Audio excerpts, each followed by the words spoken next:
नमस्कार, सत श्री अकाल। Welcome to insightful knowledge. मैं हूं कमांडर संदीप धवन। आज हम जिस मुद्दे में बात करेंगे वो काफी गर्मा रहा है पिछले कुछ दिनों में, और स्पेशली जो इंडियन सब कॉन्टिनेंट है, इस क्षेत्र में इसकी बहुत ज्यादा बातचीत हो रही है, और वो है वाटर वॉर्स। जो पानी के लिए जो लड़ाई चल रही है इस क्षेत्र में, जो पानी का बंटवारा कैसे होना है, पानी के जो ऊपर बांध बांधे जा रहे हैं और उसकी बातें हो रही हैं। तो क्या है ये चीज? क्योंकि याद रखिए कि 21% जो है विश्व की जनसंख्या जो है वो हमारे क्षेत्र में रहती है, और जो 25% होने जा रही है, जबकि यहाँ पे जो क्षेत्र है, अगर आप जिसकी जो पूरी हर देश की सीमा उसको मिला लें, और उसका जो क्षेत्र है वो केवल 3.3% बनता है पूरे विश्व का। और यहाँ पे जो पानी है वो केवल 6.8%, मतलब कि 6.8% ही है। तो बहुत ज्यादा जो है यहाँ पे जनसंख्या है, और यहाँ पे जो पानी है उसकी वो कमी है। भारत से लगभग 54 रिवर्स या रिवलेट्स या बड़ी जो नदियां हैं और छोटी छोटी नदियां हैं, ये बांग्लादेश में जाती हैं। इसी तरह से 9 रिवर्स ऐसी हैं, नदियां जो हैं अफगानिस्तान से पाकिस्तान आती हैं। और इन सब की बहुत ज्यादा जटिल समस्या बनी हुई है। और पिछले दिनों जैसे आप लोगों ने सुना होगा और देखा भी होगा कि भारत और पाकिस्तान के बीच में जो इंडस वाटर ट्रीटी है उसके ऊपर भी काफी गर्मा गर्मी हुई थी। तो हम भाग्यशाली हैं आज कि आज हमारे साथ हैं ब्रिगेडियर आशीष पोपली, जो किसी भी परिचय के मोहताज नहीं है। तो welcome brigadier Ashish, welcome to channel. तो बताइए लोगों को, हमारे दर्शकों को कि ये क्या है, पूरी इसकी हिस्ट्री क्या रही है, कहां से हम चल के आए हैं और ये आगे इसका क्या होने वाला है। थैंक यू संदीप, एक बार फिर अपने चैनल में इनवाइट करने के लिए। और जो टॉपिक आपने आज चुना है, वाटर वॉर्स, एक्चुअली ये दो वर्ड ऑक्सीमोरॉन है। पानी जीविका देता है, जीवन देता है, और वॉर्स जब हम जोड़ देते हैं तो हम फिर मारने की बात कर रहे हैं और जीवन लेने की बात कर रहे हैं। बट बहुत इंटरेस्टिंग है, और इसको एक्सप्लेन करते हैं जरा। पहली चीज, वाटर वॉर है क्या? कोई नई चीज नहीं है। पुराने जमाने में, इवन बिफोर क्रिश्चियन एरा, जो रिकॉर्डेड हिस्ट्री है उसमें भी आता है कि यूफ्रेटिस और टिग्रिस के बीच में, जो आज प्रेजेंट डे नॉर्थ इराक है, वहां के जो किंग्स हुआ करते थे वो भी पानी के सोर्स के ऊपर लड़ाई करते थे। यहाँ एक चीज समझना जरूरी है, जब आपने फिगर्स दी कि इतने परसेंट पानी है, 6%, 8% दुनिया में, तो हम समुन्दर के पानी की बात नहीं कर रहे। बिल्कुल। वाटर वॉर्स जो हैं वो फ्रेश वाटर की बात हो रही है, रिवर सोर्सेज की, लेक्स, फ्रेश वाटर लेक्स की बात हो रही है। बहुत देश और देशों के अंदर बहुत स्टेट्स रिवर्स को एक नेचुरल बाउंड्री मान के एक इंटरनेशनल बाउंड्रीज बन गई, या स्टेट इंटरस्टेट बाउंड्रीज बन गई। तो जब हम वाटर वॉर्स की बात कर रहे हैं, वो इसलिए कर रहे हैं कि उन बाउंड्रीज के ऊपर कोई डिस्प्यूट क्रिएट हो रहा है पानी को लेकर के। बिल्कुल। अब अगर हम एक रिवर को देखें, क्योंकि फ्रेश वाटर सोर्स रिवर है, तो रिवर के कुछ हिस्से होते हैं। मैं उनको नाम ले लेता हूं क्योंकि आगे डिस्कशन में आसान हो जाएगा। फर्स्ट इज बेसिन, जहां पर कैचमेंट एरियाज हैं और रिवर का जो पानी जो कलेक्ट हो रहा है और एक मेन रिवर में जा रहा है, तो बेसिन हो गया पहला। इसमें बहुत सारी ट्रिब्यूटरीज आ जाती हैं, इसमें कैचमेंट एरियाज आ जाते हैं, लेक्स आ जाती हैं, जहां से निकल करके एक वो रिवर बनता है, शायद वो बहुत किलोमीटर के बाद बनता है। तो second part is the main river, and third part is the delta, where it flows into either a huge sea और ए लेक और एन ओशन। क्यों लड़ाई होती है? क्योंकि इस पानी की स्केर्सिटी हो रही है, दो आदमी इसको मांग रहे हैं और उनको पर्याप्त मात्रा में नहीं मिल रहा है। क्यों ऐसा हो रहा है? क्योंकि पानी कम है, पॉपुलेशन की रिक्वायरमेंट ज्यादा है, मेरे को एनर्जी भी चाहिए, हाइड्रो पावर प्लांट लगाने हैं मुझे, उसके लिए डैम क्रिएट करना है, मुझे एग्रीकल्चर के लिए चाहिए, मेरी अपनी डेली यूजेज के लिए चाहिए। तो जब ये इम्बैलेंस आता है और मैं कोई ऐसी सोर्स क्रिएट करता हूं कि मैं कंज्यूम ज्यादा करूं और आप कंज्यूम कम करें, तो आपकी परसेप्शन में वो एक डिस्प्यूट का पॉइंट आ जाता है। इसलिए हम ये यूज कर रहे हैं वर्ड वाटर वॉर। किसी भी वाटर सोर्स को जिसकी स्केर्सिटी है, उसको अगर मैं पकड़ लेता हूं तो वो मेरे लिए एक वो नेगोशिएशन का टूल बनता है, एक लेवरेज बनता है। मैं इस वर्ड को, लेवरेज को, आज के इसमें टॉक में बहुत ज्यादा यूज करने वाला हूं, बार बार आएगा, because water Wars is nothing but creating a leverage, कि आप अगले को फिर कुछ आप उसको देंगे तो आप उससे कुछ लेंगे। चाइना भी यही कर रहा है, बिल्कुल। बोलिविया में यही हुआ है, हमारे आसपास देख लीजिए तो अफगानिस्तान, पाकिस्तान, चाइना, इंडिया, बांग्लादेश, हम इनकी तो आज बहुत बात करेंगे, सब जगह सिर्फ पानी को एक टूल में क्रिएट करने की बात हो रही है। Will discuss on. एक वर्ड मैं मिलिट्री वाला इसमें और ऐड कर देता हूं, वॉर, एसिमेट्रिक वॉर। नॉर्मल बिल्कुल। वॉर हम फोर्सेस के साथ यूज करते हैं, टैंक हो गए, क्राफ्ट हो गए, नोन फोर्सेस हैं, नोन, इसमें कोई वेरिएबल नहीं है, तरीका अलग हो सकता है यूज करने का। लेकिन एसिमेट्री जब वर्ड यूज करता हूं तो मैं कुछ भी करूंगा। पानी की लड़ाई को मैं कोई उससे आदमी मार नहीं रहा हूं, पुराने जमाने की तरह हम लड़ाई लड़के किसी के एरिया को एनेक्स नहीं कर रहे हैं, हम फौजें लेके किसी को मार नहीं रहे हैं। आज की तारीख में जब हम वाटर वॉर्स बोलते हैं तो मैं कोई लैंड कैप्चर करने नहीं जा रहा हूं, मैं किसी को मारने नहीं जा रहा, मैं सिर्फ पानी को एक जरिया बना रहा हूं कि मैं आपसे कुछ नेगोशिएट जब करूंगा अपनी टर्म्स में, तो उसमें एक टर्म ऑफ रेफरेंस ये भी होगा। That is how water war is also asymmetric war. एक वर्ड यूज कर देता हूं इसमें जो आजकल यूज हो रहा है, हाइड्रोपॉलिटिकल लेवरेज। पॉलिटिकल लेवरेज होता था, अब ये नई नई टर्मिनोलॉजीज हो गई हैं, हाइड्रोपॉलिटिकल लेवरेज है। एक चीज और इसमें डाल देते हैं जो यहाँ बेसिक्स क्लियर हो जाएं लोगों को। हाँ जी। एक रिवर जब तक वो बह रहा है तो वो कोई भी टूल नहीं है। पानी मेरी कंट्री से आपकी कंट्री में जा रहा है तो मैं क्या बोलूं कि मैं तेरा पानी रोक दूंगा, तो मेरे पास कोई साधन नहीं है रोकने का। तो पानी जा रहा है, अपने नेचुरल फ्लो में जा रहा है। ये टूल तब बनता है, यही पानी टूल तब बनता है जब मैं फ्लोइंग वाटर की जगह वर्ड यूज करूं स्टोरेज ऑफ वाटर। जैसे ही मैंने उसी पानी के ऊपर एक बांध बना दिया या डाइवर्शन क्रिएट की, कैनाल बना दी, तब जाकर के एक हेडवर्क्स बना दिया। तो हेडवर्क्स, डैम्स, डाइवर्शन, कैनाल्स, ये शब्द हैं। जब ये आप क्रिएट कर लेते हो तो आप उसको एक टूल में कन्वर्ट कर देते हो, और तब हम बात करते हैं वाटर वॉर्स की। वाटर वॉर्स की। तो इसका कोई इंटरनेशनल लॉज है, कोई रूल्स हैं उसको, क्या और कितने इफेक्टिव हैं वो, क्या चीज क्या है, मतलब इसके बारे में कुछ बताइए।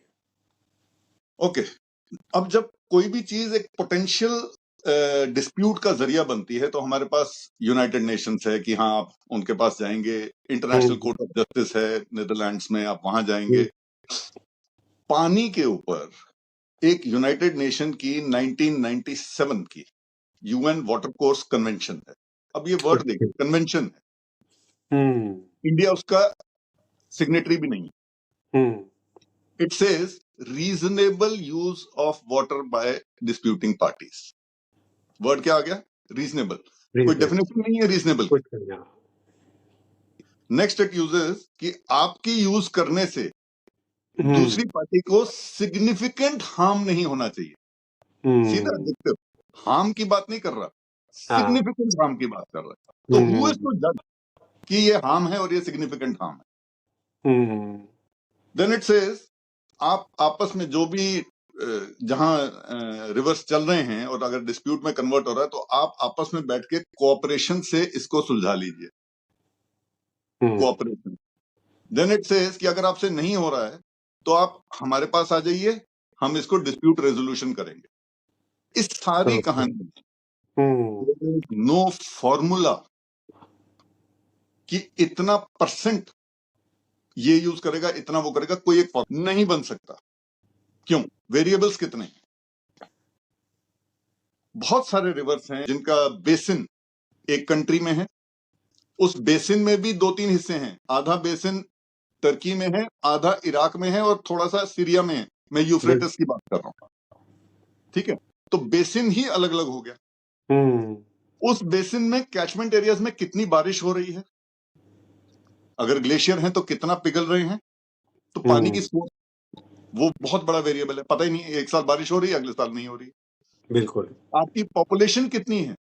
आज फॉर्मूला बना देते हैं तो क्या 30 साल के बाद उतनी ही पॉपुलेशन होगी यूजेज बिल्कुल, हाँ। करने के लिए? कहीं हम्म। आप कहेंगे नहीं जी अभी तो मेरे को बिजली ज्यादा चाहिए तो मैं एक डैम बनाऊंगा यहाँ पे, तो आप वेरिएबल को और कंफ्यूज कर रहे हैं। आपकी एग्रीकल्चर रिक्वायरमेंट्स चेंज हो सकती हैं।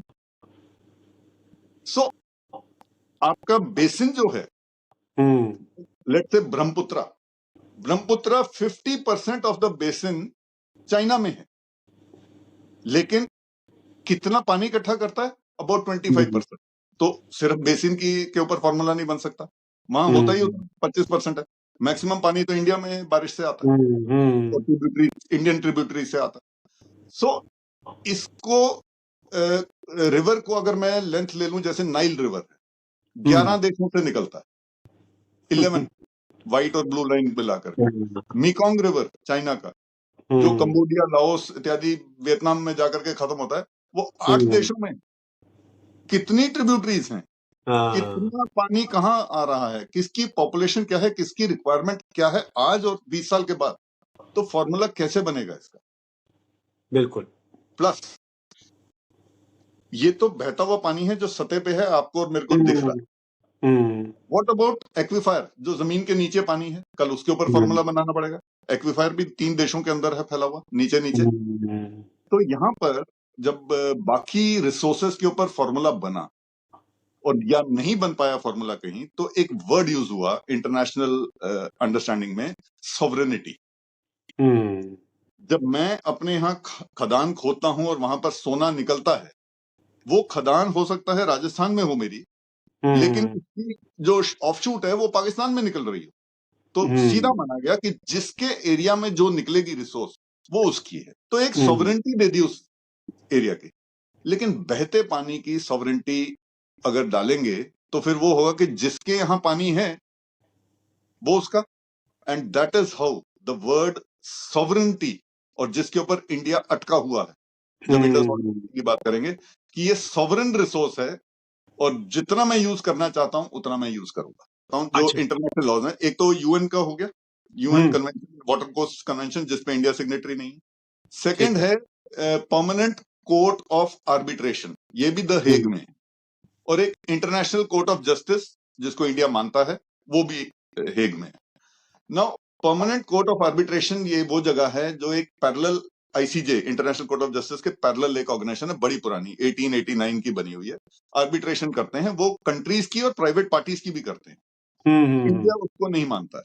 सो इंडिया यूएन कन्वेंशन को नहीं मानता है, इंडिया पीसीए को नहीं मानता है, इंडिया सिर्फ इंटरनेशनल कोर्ट ऑफ जस्टिस को मानता है, जिसने इंडस वाटर ट्रीटी को पढ़ करके, जिसके ऊपर मैं जिस वर्डिंग के ऊपर अभी आऊंगा, उन्होंने ये कहा है कि यार आपस में इसको सुलझा लीजिए। तो कोई वो नहीं, किसी के पास, यूएन के पास या आईसीजे के पास वाटर के ऊपर कोई कोअर्सिव या पीनल एक्शन की जुरिस्डिक्शन नहीं है। We must understand this.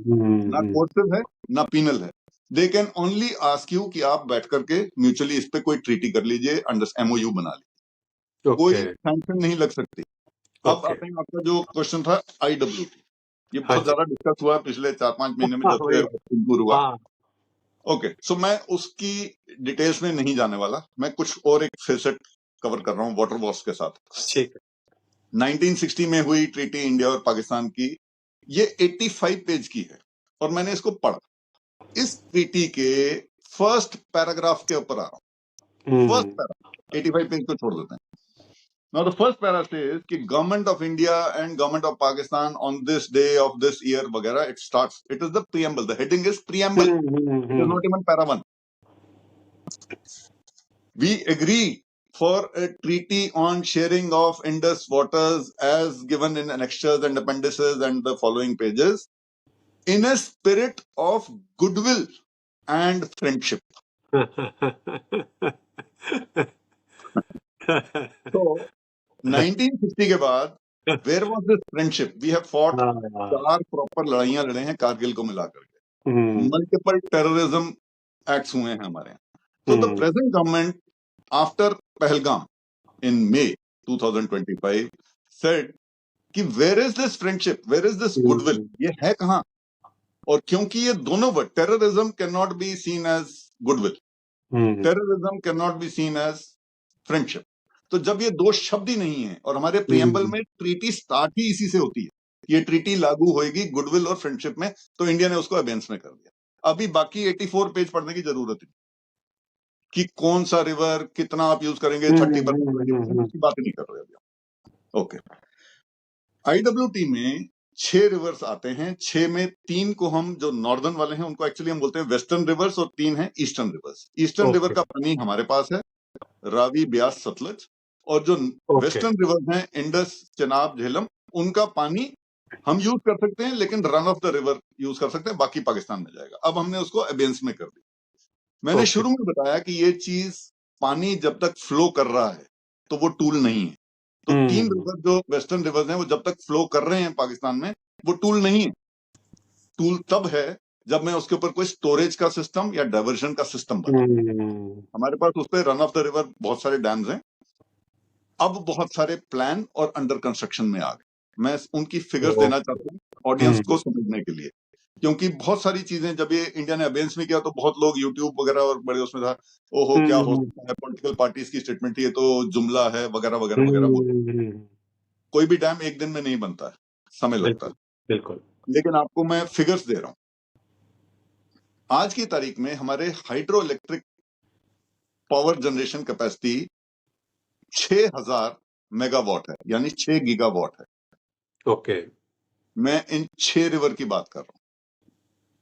6 river में आज की तारीख में हमारी इंस्टॉल्ड कैपेसिटी 6000 मेगावाट है। अगले 2 साल में 5000 मेगावाट जितनी अभी है वो नियर कंप्लीशन में है। तो ये चीज आज से शुरू नहीं हुई है, बहुत सारे प्रोजेक्ट्स बहुत अलग अलग स्टेजेस में थे। ओनली थिंग इज कि उसमें अड़चन थी कि पाकिस्तान उसमें ऑब्जेक्शन देता था, डिजाइन देखेंगे, टीम आएगी देखने वगैरह वगैरह, चलता रहता था और ऑब्जेक्शंस में चलते रहते थे। अभी जब हमने इसको अबेंस में कर दिया है तो मैं आपसे कोई बात ही नहीं कर रहा हूं, मैं इसको फास्ट ट्रैक कर रहा हूं। मैं आज 2 साल बोल रहा हूं, हो सकता है 5 साल हो जाए, समय लग रहा है, लेकिन कई चीजें बहुत कंप्लीशन पर हैं। ओके तो मैं देख रहा हूं कि 6000 मेगावाट अभी बना रहा हूं, अगले कुछ सालों में, बहुत ही कम सालों में, मैं 5000 मेगावाट और इंस्टॉल कर रहा हूं। और 1960 एक्चुअली, बट 2000 बोल देते हैं, 2000 मेगावाट प्लान्ड में है। यानी मैं 2035 तक, ये टारगेट है गवर्नमेंट के और हमें पता है कि वो टारगेट पे चलते हैं। 6000 मेगावाट से मैं 13000 मेगावाट इलेक्ट्रिसिटी पे जाना चाहता हूं। अगर मैं ये ट्रीटी अबेंस में नहीं रखता हूं तो ये 2055 तक भी नहीं होगा। अखनूर से जम्मू तक एक कैनाल है, कई बार उसको देखा हुआ है हमने, अपनी सर्विस में गया हूं मैं। उसको बोलते हैं रणबीर कैनाल। ओके महाराजा रणबीर थे एक डोगरा रूलर, उन्होंने बनवाई थी, बहुत पुरानी। वो 60 किलोमीटर की है। ओके एज वी स्पीक उसको 120 किलोमीटर करने का प्लान बन चुका है। तो what is canal? Canal is diversion. तो आप चेनाब का पानी जो एक्स अमाउंट ले रहे थे, अब एक्स प्लस वाई भी ले लो। डाइवर्शन का हमेशा मतलब होता है कि वो पानी दूसरे को नहीं मिलने वाला। डैम का मतलब होता है कि एक पर्टिकुलर स्टोरेज लेवल के बाद पानी फिर आपको जाएगा। डाइवर्शन से पानी नहीं मिलता। पाकिस्तान के पास क्या लेवरेज है उसके पड़ोसी देशों के लिए?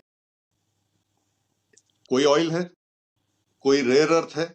मैं 2 वर्ड जान के यूज कर रहा हूं, क्योंकि कुछ दिनों पहले ट्रंप ने ये दोनों चीजें हमारे सामने एक मिराज रखा है कि उसके पास रेयर अर्थ भी है और ऑयल भी है। मैं ये कहना चाह रहा हूं कि पाकिस्तान के पास मुझे देने के लिए या उसके दूसरे पड़ोसी को देने के लिए कुछ नहीं है सिवाय एक ही चीज के। उसके पास एक ही लेवरेज था, टेररिज्म।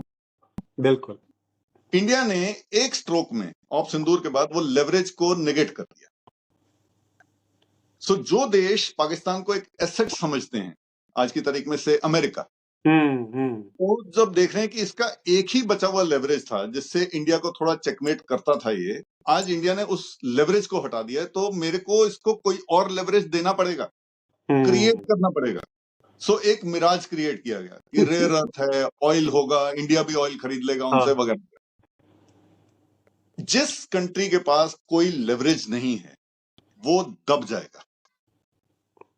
बिल्कुल और पानी की लड़ाई में इंडिया और अफगानिस्तान आपने वर्ड यूज कर लिया है, इंडिया से 6 नदियां जा रही हैं, मोटी नदियां जो इंडस वाटर वाली है। बिल्कुल बिल्कुल। अफगानिस्तान से 5 बड़ी नदियां हैं जो पाकिस्तान में आती हैं, बाकी छोटी हम्म। बहुत सारी हैं, पहाड़ हाँ हैं, बहुत सारे रिवलेट्स हैं, बहुत सारी स्ट्रीम्स हैं, बिल्कुल बिल्कुल। 5 बड़ी नदियां हैं। अगर ये 11 नदियों को कहीं ना कहीं इनमें डाइवर्जन और होल्डिंग की कैपेसिटी बनती जाए, जो इंडिया ने तो शुरू कर दी और डिक्लेयर करके कर रहा है, अफगानिस्तान भी कर रहा है, बिल्कुल। तो पाकिस्तान के पास बहुत बड़ी प्रॉब्लम क्रिएट हो रही है सर्वाइवल के लिए। इसमें मैं ऐड कर दूं, पाकिस्तान जो है 75% पानी जो है वो डिपेंड करता है बाहर से, तो केवल बात उनके पास जो अपना जो पानी है सर्वाइवल के लिए केवल 25% है। एग्जैक्टली। अफगानिस्तान की अगर बात करें यहाँ पे, क्योंकि वो आ गया है टॉपिक, तो एक डैम है सलमा डैम, जो हाँ। हेरात में है, और कई साल पहले इंडिया ने हेल्प की थी वो डैम बनाने की। जी हाँ जी हाँ। अब वो सलमा डैम का भी कनेक्शन, जो रिवर है अल्टीमेटली वो पाकिस्तान में ही आ रहा है, तो वहां तो डैम बन चुका है, चलो वो तो पुरानी बात होगी। अभी आप डेट्स देखिए, ये डॉट्स हैं, if you want, if someone wants to join the dots. October first week और मिडिल सेकंड वीक में उनके फॉरेन मिनिस्टर इंडिया में थे, एक हफ्ता यहाँ रहे, देवबंद गए, दिल्ली में रहे, वगैरह वगैरह। तो दिस इज अर्ली अक्टूबर। 24 अक्टूबर को ये फॉरेन मिनिस्टर वापस पहुंच चुके हैं अफगानिस्तान, और 24 अक्टूबर को तालिबान के जो हेड हैं अखुंजादा, वो डिक्लेयर करते हैं कि हम फलानी जगह पर एक डैम बनाना चाहते हैं। 26 अक्टूबर को इंडिया कहता है कि हम आपको सपोर्ट करते हैं। 30 अक्टूबर को ट्रंप कुछ डिक्लेयर करता है ऑन चाबहार पोर्ट, कि इंडिया के ऊपर जो चाबहार का जो मैंने सैंक्शन लगा रखा है कि यूज अभी लगाया था 1 महीना पहले, तो उसने वो 6 महीने का वेवर दे दिया। 6 महीने का वेवर दिया। अभी if you just join these dots, foreign ministers visit to India, declaration कि एक हम डैम बनाना चाहते हैं, इंडिया 2 दिन के बाद कहता है कि हम आपको सपोर्ट करते हैं डैम बनाने में, और 30 तारीख को चाबहार का। So if you link Chabahar, क्यों डैम बनाने के लिए जो आपको लोहा, सीमेंट और जो सारी रिसोर्स जानी है, मैसिव रिसोर्स जानी है, लेबर जानी है, मटेरियल जाना है, ये कहां से जाएगा? आप अभी देखिएगा कुछ दिनों में। चाइना की अच्छा। बात करते हैं थोड़ी। हाँ जी। चाइना 1950 में उसने तिब्बत को एनेक्स कर लिया। उस टाइम उसके दिमाग में शायद ये नहीं था, आई डोंट थिंक था, कि Tibet is the water tower of Asia, ये वर्ड यूज किया जाता है तिब्बत के लिए। बड़ी जो नदियां हैं एशिया की, वो स्टार्ट होती हैं तिब्बत से, मैं नाम ले रहा हूं उनका, इंडस, सतलज, इवन गंगा, उसको मैं बाद में एक्सप्लेन कर दूंगा, ब्रह्मपुत्र, मीकोंग, यांगसे, ये 6 बड़ी रिवर्स का स्टार्ट पॉइंट तिब्बत है, होल्ड्स द बेसिन और the start point of 6 major rivers and many small ones, many small ones. Glaciers हैं, हाई माउंटेन्स है, तो स्टार्ट पॉइंट सबका होता है। Yes yes yes. नाउ थोड़ा सा इसके ऊपर समझना जरूरी है कि चाइना को आज वो बाय डिफॉल्ट, क्योंकि उसने एनेक्स कर लिया है, तो टुडे चाइना के पास वो लेवरेज क्रिएट हो गया, वो सोर्स है पानी का। उसके नीचे पाकिस्तान, उसके नीचे India, Nepal, Bangladesh, Burma, even Mekong river को देखूं तो वो तो Laos, Cambodia, Thailand, Burma, Vietnam को भी कवर करता है मेकोंग, बहुत लंबा रिवर है। तो और चाइना एक ऐसा देश है कि उसकी किसी के साथ, जितने कंट्रीज मैंने नाम लिए, किसी के साथ कोई बायलेटरल नहीं है। इंडिया के साथ ब्रह्मपुत्र और सतलज के ऊपर उसकी 2 एमओयू थी, जो एक्सटेंड होती रही, लेकिन 2020 में सतलज की और 2023 में ब्रह्मपुत्र की एमओयू खत्म हो गई, वो रिन्यू नहीं हुई है। आज की तारीख में ब्रह्मपुत्र और सतलज की जो एमओयू है वो इन अबेंस है, दैट मीन्स वो हमें कोई भी डाटा नहीं दे रहा है। इसका मतलब जितने डैम वो प्लान कर रहा है, वो हमें कहीं मिल जाए ओपन सोर्स में या स्पाइन के जरिए या सैटेलाइट के जरिए, तो हम डाटा ले सकते हैं, उसने शेयर करना बंद कर दिया है। इस बीच उसने मीकोंग के ऊपर मल्टीपल डैम्स बना लिए हैं। अगेन डैम बन रहा है तो मतलब वो रिसोर्स अपना एक टूल क्रिएट कर रहा है किसी को गिव एंड टेक करने के लिए। आज वो हाइड्रोलॉजिकल डाटा इंडिया के साथ शेयर नहीं कर रहा, तो it has become a tool. कल जब हम नेगोशिएटिंग टेबल पे बैठेंगे कोई बाउंड्री के इशू पे या किसी मिलिट्री इशू पे, तो वो ये कहेगा अच्छा जी मैं आपको हाइड्रोलॉजिकल डाटा दे दूंगा ब्रह्मपुत्र का, अब आप मुझे ये दीजिए। सो उसने एक टूल क्रिएट कर लिया by denying you the data. बिल्कुल। चाइना एक क्रिएट कर रहा है जो ब्रह्मपुत्र का बेंड है अरुणाचल के ऊपर, उसको बोलते हैं द ग्रेट बेंड। वहां पर एक बहुत बड़ा मेगा डैम बना रहा है, उसका नाम ही मेगा प्रोजेक्ट है। अभी कोई अलग से कोई नाम नहीं है उसका, मेगा प्रोजेक्ट के नाम से ही मिल रहा है वो दुनिया का सबसे बड़ा हाइड्रो इलेक्ट्रिक सबसे पावर प्लांट बनने वाला है। और 2023 से मैं बता रहा हूँ, वो हमें कोई डाटा नहीं दे रहा है। So all, but the point two understand, इस पे बहुत डिबेट है, मैंने नेट पे बहुत इसके ऊपर पढ़ा कि क्या है। तो जितना हम समझ सकते हैं उतना, ब्रह्मपुत्र का 50% पाथ और बेसिन तिब्बत में है, लेकिन पानी की कंट्रीब्यूशन 15 से 20% है, सीजनल डिपेंड करता है। दैट मीन्स बिगर पानी की जो कंट्रीब्यूशन है वो इंडिया में ही, थोड़ी सी भूटान में है और थोड़ी सी बांग्लादेश में। Bigger, nearly half of the water of Brahmaputra वो इंडिया में ही है। सो जब हम कहते हैं कि मेगा डैम बन जाएगा और पानी रुक जाएगा, तो पानी, it is unlike Chenab, unlike Ravi, कि मैं डैम बना दूं, 3 डैम बना दूं तो रावी का पानी जाएगा ही नहीं। इस केस में नहीं है, क्योंकि 50% पानी तो मैं ही कंट्रीब्यूट कर रहा हूँ। But yes, it is a tool, because अगर वो स्लूस गेट खोलता है अरुणाचल के ऊपर, तो वो आपकी डिस्ट्रिक्ट वॉश ऑफ करने की काबिलियत रखता है। अगर हम वाटर वॉर्स की बात, ये पानी के ऊपर बहुत इस वर्ड को करते हैं, अपर रिपारियन स्टेट और lower riparian state. So audience को समझाने के लिए, रिपारियन वर्ड का डिक्शनरी मीनिंग है किनारा। फ्रेश वाटर के किनारे को, किसी फ्रेश वाटर बॉडी के किनारे को रिपारियन बोला जाता है। हम यहाँ यूज करते हैं रिवर के ऊपर कि अपर रिपारियन स्टेट और लोअर रिपारियन स्टेट। अगर मैं रिवर की बात करूं तो अपर मतलब जहां से पहले निकल रहा है, और लोअर मतलब जहां पे बाद में जा रहा है। पाकिस्तान सभी केसेस में, चाहे अफगानिस्तान या इंडिया से हो, सभी केस में लोअर रिपारियन है। Now Bangladesh is also a lower riparian state. तो अगेन स्टार्ट पॉइंट से ही आप डिसएडवांटेज पे आ जाते हो, क्योंकि आप फिर डिपेंड करते हो कि अपर वाला आपको कितना दे रहा है और क्या दे रहा है। इन spite of good relations, Pakistan की तो बात अलग है, और जिसके साथ हमारे 4 लड़ाइयां लड़ चुके हैं, उसके साथ एक ट्रीटी थी, एमओयू नहीं, इंडस वाटर ट्रीटी, बाइंडिंग। हम उस बाइंडिंग पे चलते रहे हैं अभी तक कि इतना पानी आपको देना है और इतना नहीं देना। बांग्लादेश के साथ, in spite of very very good relations till late, till last year, कोई ट्रीटी नहीं हुई। एग्रीमेंट हुआ, एक एमओयू हुआ जो साइन नहीं हुआ, एग्रीमेंट हुआ, साइन नहीं हो पाया। उसमें तीस्ता रिवर के ऊपर था। तो तीस्ता रिवर जो Sikkim, west Bengal, north west Bengal से होते हुए रंगपुरा एरिया जो इनका आता है बांग्लादेश का, वहां पर जाता है। तो उस पर एग्रीमेंट हुआ कि इनको 36% पानी दे देते हैं, और इंडिया ले लेगा 39। ये टोटल हो गया 75, बाकी 25% को बाद में डिसाइड करेंगे। ये वर्डिंग है उस ट्रीटी के, लेकिन साइन नहीं हुआ, तो वो ट्रीटी, अब 36 लिखो या 86 लिखो, फर्क नहीं पड़ा, क्योंकि हुआ नहीं। 2011 में जब मनमोहन सिंह की सरकार थी, तब हमारे कई बॉर्डर एनक्लेव्स और एक्सक्लेव्स को क्लियर किया गया, हमारी बाउंड्री को स्ट्रेट किया गया, मेघालय के साथ जो बाउंड्री है। बहुत अच्छा काम हुआ उस टाइम पे, बहुत डिस्प्यूट रिजॉल्व हुई वहां पे लैंड की। उस समय तीस्ता रिवर के ऊपर फिर बात आई, और वो जो 36% था उसको 37.5 कर दिया गया।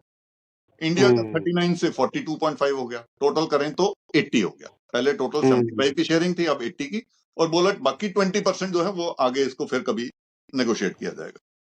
लेकिन इसके ऊपर भी साइन नहीं हुआ, क्योंकि ममता बनर्जी ने, आज मैं उनको धन्यवाद करता हूं, उन्होंने इस पे कहा कि नहीं, ये तो हमारे यहाँ तो ये water is a state subject, तो मैं, she also has to be a signatory, she has to agree to it. तो उन्होंने साइन नहीं किया, एग्री नहीं किया, और वो वहीं का भी रह गया। That means as we speak, Bangladesh के साथ तीस्ता रिवर के ऊपर कोई भी एग्रीमेंट नहीं है। मैं 100% बना यूज कर लूं या 100% उनको दे दूं, कोई, there is no treaty. Likewise इसी के ऊपर, तीस्ता के ऊपर, हमने एक जगह है सिलीगुड़ी के पास, उस पे एक बैराज बना दिया हमने।